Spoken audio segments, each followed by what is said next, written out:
এই আল্লাহ নামটা 4টি হরফ দেখা যাচ্ছে।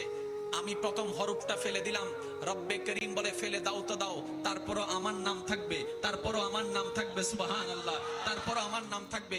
এবার যখন আল্লাহু আলিফ লাম লাম হা, এবার উনি আল্লাহর আলিফটা ফেলে দিলেন, হয়ে গেল লাম লাম হা। এবার লাম লাম হা কি দাঁড়ায়? লিল্লাহে। কোরআন শরীফের আয়াত বেশি উঠলো, লিল্লাহে মা ফিস সামাওয়াতি ওয়াল আরদ, লিল্লাহে মা ফিস সামাওয়াতি ওয়া মা ফিল আরদে।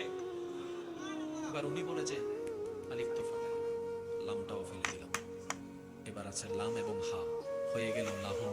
কোরআন ডাক দিয়ে বলে লাহুল মুলক।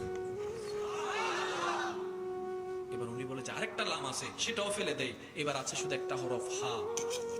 কোরআন ডাক দিয়ে বলে হুয়াল্লাহুল্লাযী লা ইলাহা ইল্লা হু। আপনি জীবনে যত